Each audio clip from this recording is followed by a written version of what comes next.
Dr. Coger is an integrative and functional medicine veterinarian dedicated to guiding dog owners on the path of natural dog care. With a background in animal science and advanced training in nutrition, she emphasizes natural methods, including chiropractic, low level laser, herbal, nutritional, and physical therapy techniques.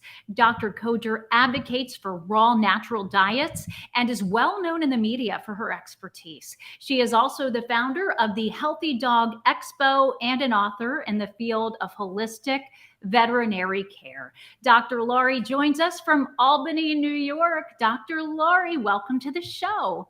Thank you so much for having me here. This is going to be so much fun. Oh, we're going to have a great time. I feel like we have so much territory to cover together because you are truly an expert and you have so much wisdom to share. But everybody has a story and we want to hear yours. So when did your love for dogs kind of spark? How did all of this happen? I grew up with animals, growing up in the Catskills of New York. And we had dogs, I had horses, there was the random cow and pig. And it just always was, I was an animal person. And from my childhood, competing and showing my horses and then the dogs, I just grew into an animal person and then a future veterinarian. So I almost feel like it was preordained. So beautiful. And so obviously you decided to go and to study veterinary medicine. What was your training like? Where did you study? And then what was that transition like?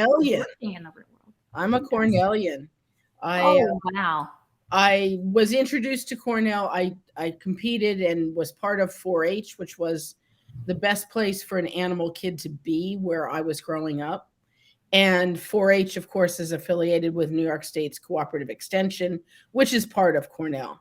So I was familiar with Cornell from about the age of 14, and it was just always where I was going to school. So I went as an undergrad majoring in animal science. I stayed on working in research, then went to vet school, then stayed on until they told me I had to get a real job and go be a vet. And so I did. Welcome to the real world. I mean, were there any obstacles that you faced in your transition from, formal education into, starting in the professional world? Was it challenging at all? It was definitely challenging because I went from being surrounded by people who knew more than I to being looked to as the person with the answers. And that was a bit daunting. And I found, I had wonderful training. So I had a lot of the answers and I knew how to find them if I didn't.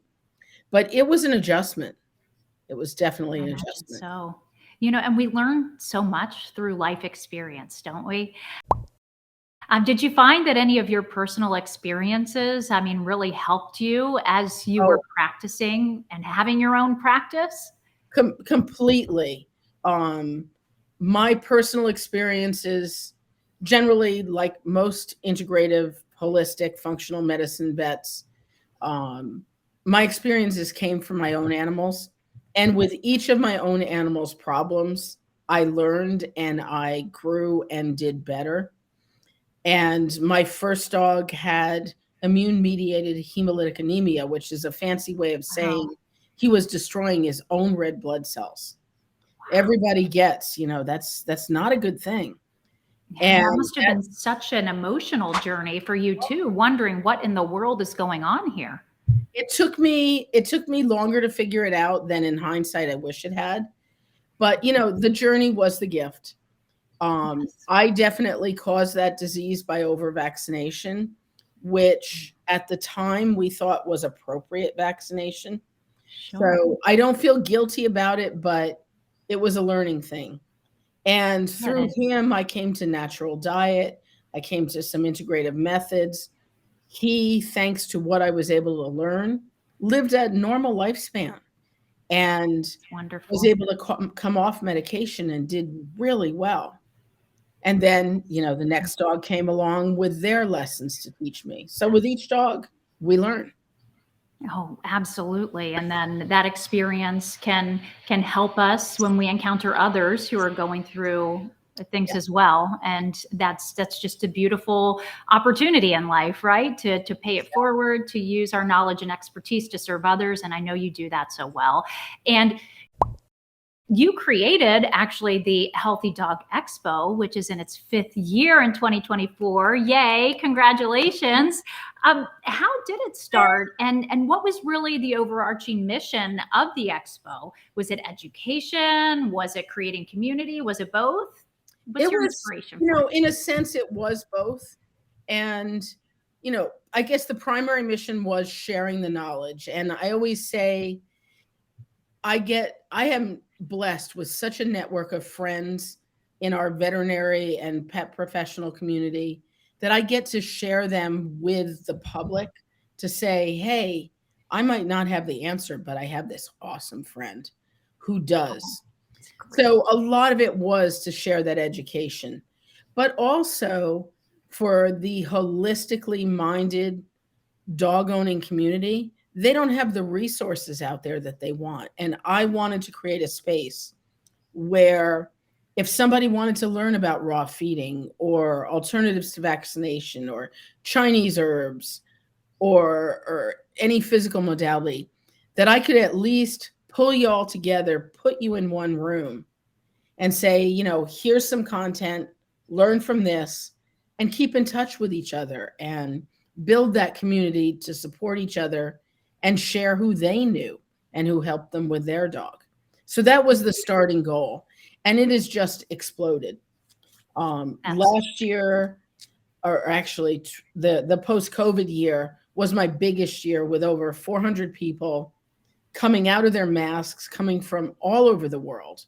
Brazil, Chile, Hawaii, Paris, Dubai. I mean, people were there from everywhere because they all wanted to learn. They wanted to learn from my experts. They wanted to meet each other face to face. And it was just awesome. Yes. It was awesome. That is beautiful. And there's nothing like face-to-face, right? But to really step out and encourage for the sake of growth and learning and community, that's a beautiful thing. So kudos to you and congratulations for all of the great things that are happening. It's really awesome. Speaking of education, I want to kind of unpack with you an ongoing topic, something that we tend to touch on a decent amount on the show here. It's the ongoing discussion about the positive effects of proper nutrition. Of course, we should always talk about that. But more and more experts are touting the benefits of raw food, a raw food diet for dogs. So I'm just wondering, we're having this constant discussion, why are people still using traditional dog food? And tell us where you land on this and what we should really be taking into consideration. Let me be totally honest first. I am a raw feeder of almost 30 years. So I am totally in what we now call the fresh food feeding community. I feed raw. I also support people who choose to take fresh food and cook it. That's still, in my mind, better than kibble. But why is that only 5% of the dog owning population of people? Because kibble has been the mainstay for decades. It's convenient. It's everywhere. It's what most people are familiar with, what most veterinarians promote. And yeah, people love 2 cups out of the bag, throw it in the bowl, I'm done, versus a little more work or a little more expense to feed a fresh food diet. But the number one thing. Right. I was just going to say, though, if we could only get into that mode where it just becomes part of our routine, right? I'm cooking for myself, or I'm preparing food for myself or my family, and I can prepare food for my dog. But you're right, that convenience part of it is key. And a lot of times raw food it can be expensive. I'm sure you have some tips for us here, though. Yes, of course. And commercial food is definitely, commercial raw can be expensive.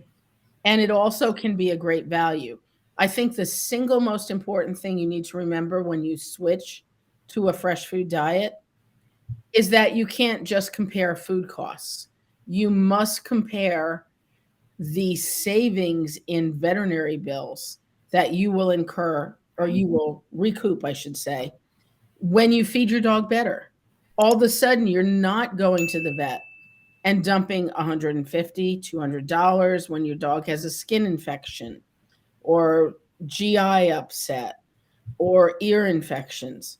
You're going to save money on vet care in direct correlation to what you're feeding. So it's not fair to say raw food or fresh food is so much more expensive because most people forget to add in the veterinary savings. Sure. I love that. It's just a different mindset, right? It's a Yeah. different way of looking at it. It's It's a like investing in the future for your dog and preventative care in a sense. Mhm. Exactly. It is totally proactive. And my fresh food dogs that are chewing on bones, that are eating a low carb diet, they don't have the dental disease that the kibble dogs have. Hmm. So, a dental in my area can break $1,000 very quickly. Oh, yes. How It's much how amazing. much dog food does that buy? Exactly. Good point. On the show here, Dr. Laurie, we love to inspire the next generation of professionals. So I'm just wondering, what are some of the tips that you have for aspiring veterinary students or vet techs? That is an awesome question. I think the first thing I would say is stay true to science. Be the scientist that you are as an undergrad and study the biology of the creature you're caring for.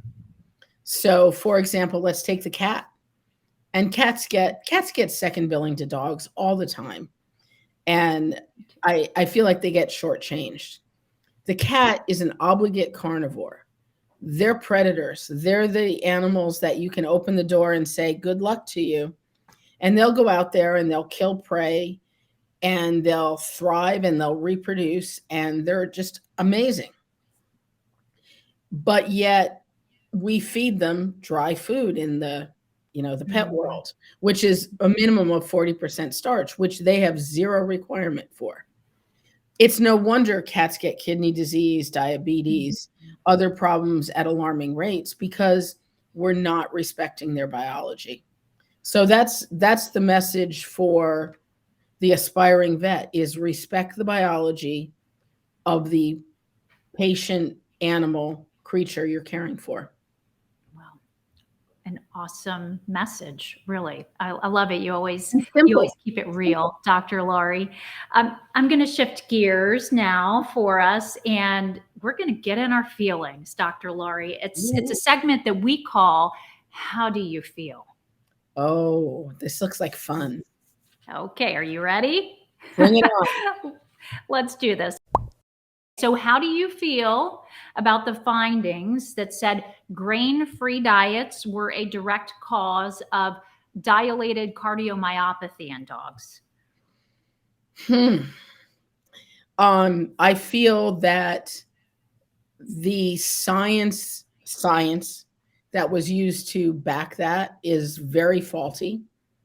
I feel the topic is greatly misunderstood. Uh, and a lot of the data, I believe, was incorrect and exaggerated. So and to take myself out of the equation, FDA does not believe in dietary DCM now. They totally, I'm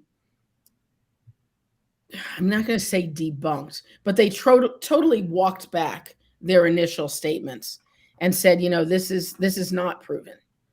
But let's talk about dietary DCM for a minute.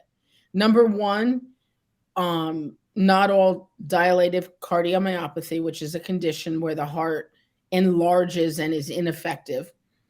It's not all dietary. There's a huge genetic component.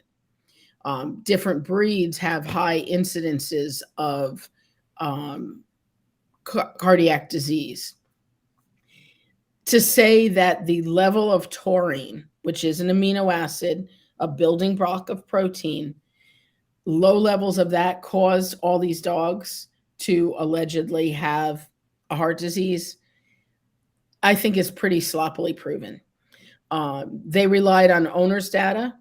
And think of the owner. Do you feed your pet exactly the same kibble if you feed kibble every day? Do you give dog biscuits? Do you give treats? Does the dog steal something out of the trash, off the counter, like my dog, who I had one dog, he stole a whole chicken. Oh Um, my. oh my, Doghouse. yes. But Doghouse. the problem is when you're relying on data from owners in a home setting, it's woefully inaccurate.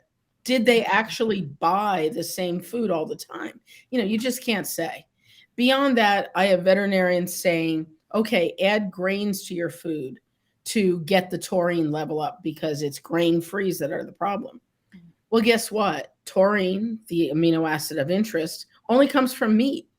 So you adding rice or corn or wheat or pick your grain does nothing.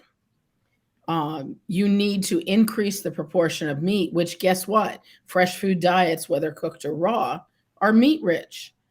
We solved the problem ages ago that kibble allegedly created. So that's where I am. You can see it gets me going.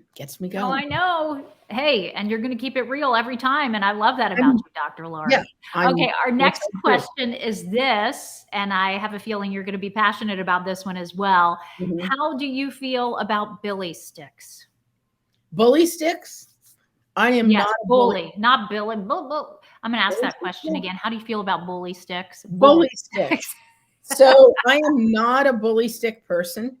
My first rule of anything that goes in my dog, whether it's for nutrition or feeding, or what I call recreational, which means I'm going to hand this to you to chew so you'll get out of my hair so I can get some work done. It has to be human quality. A bull penis is not human quality. No. And many of the preserving and processing steps involved in any, I'll call them rawhide-like treats, whether it's rawhide, bully sticks, pig ears, cow noses, involves a lot of chemicals that are not good for dogs or processes that are unclean. If you hear that your bully stick was air dried, that actually means it was put on the roof of the slaughterhouse to bake in the sun and have flies lay eggs on it while it was drying. So it's a big old no. No. Are there any alternatives that you would suggest? I mean, if someone's using a bully stick for that purpose, what are some other things? I personally am a fan of beef ribs for my dogs. Okay. So I can get them as human quality. And they are literally beef rib with meat attached. I supervise all chewing, very important. And there are other bones that people will get for their dogs, but I want something human quality. Alternatively, some of my dogs will get rope chews. My puppies, especially when they're teething, love those big, thick ropes. Yes. And, they're clean, they're cotton. I can get them undyed. I want to be as clean as possible with what's going in their mouths. Really good point. How do you feel about yearly vaccinations for dogs? Completely unnecessary.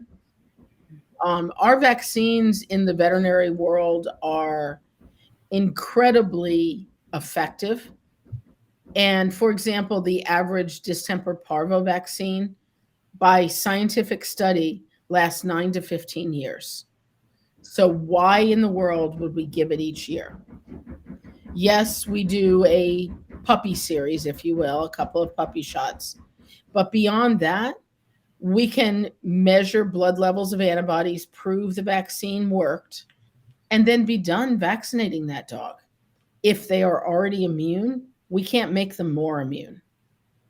Now, I know that there's concern about mercury and aluminum, but your concerns go beyond just the And my mercury. first dog with immune-mediated hemolytic anemia, that is classically caused by an excessive response to a vaccination. And back then, we thought we should vaccinate dogs that were going to dog shows every 6 months. So I did.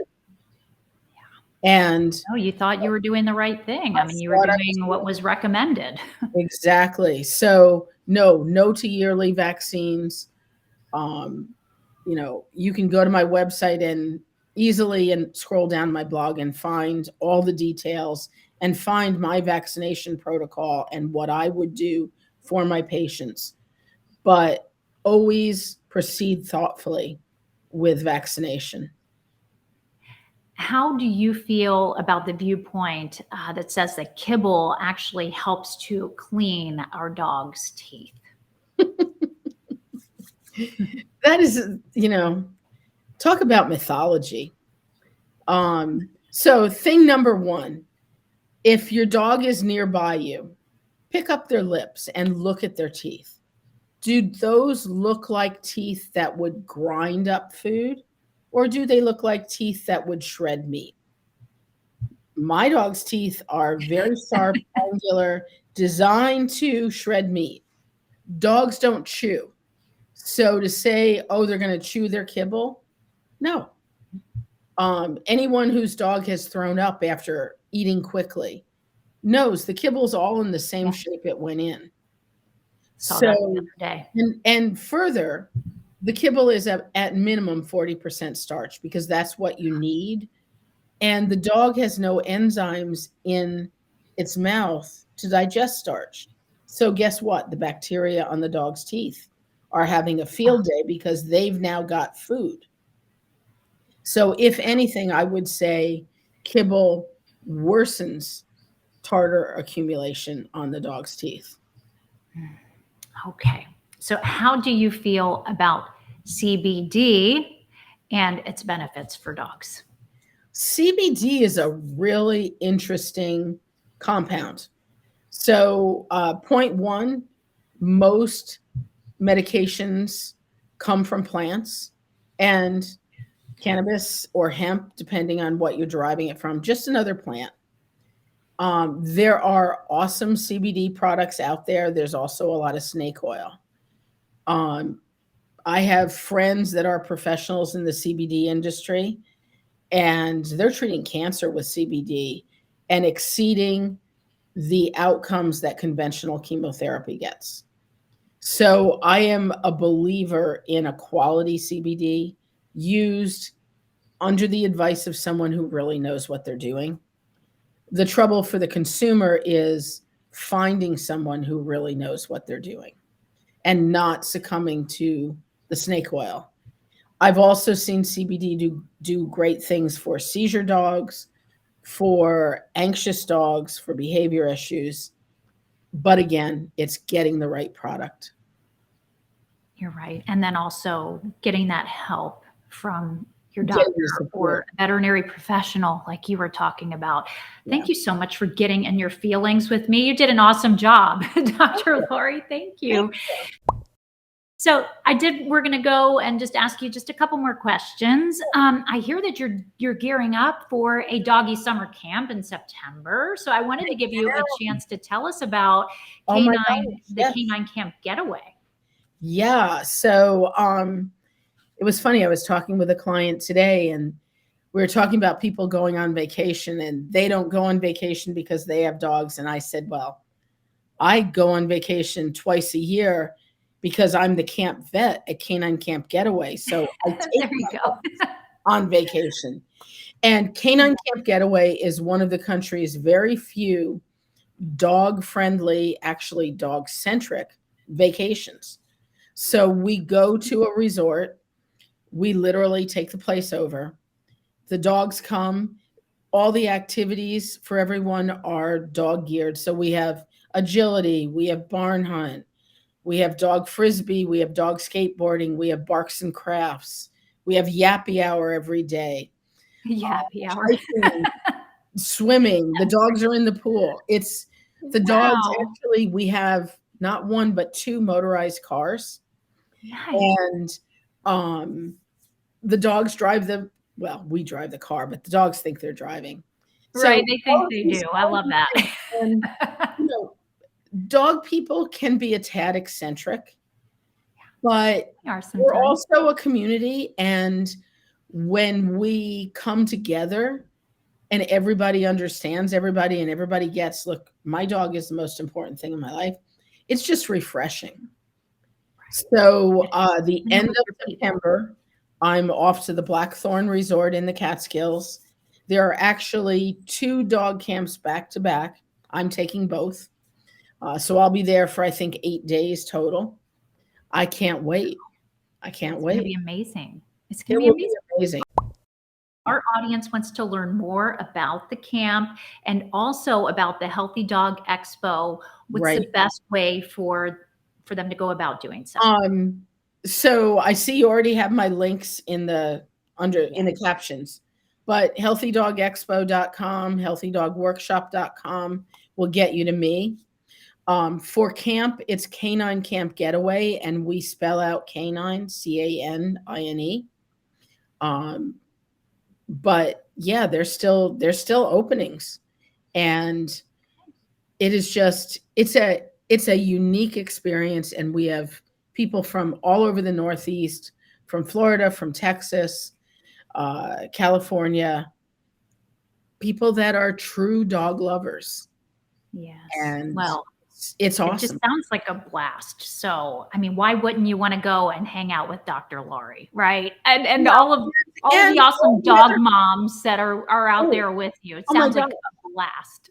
Actually, this year, we have at least 2 members of the Canine Stars.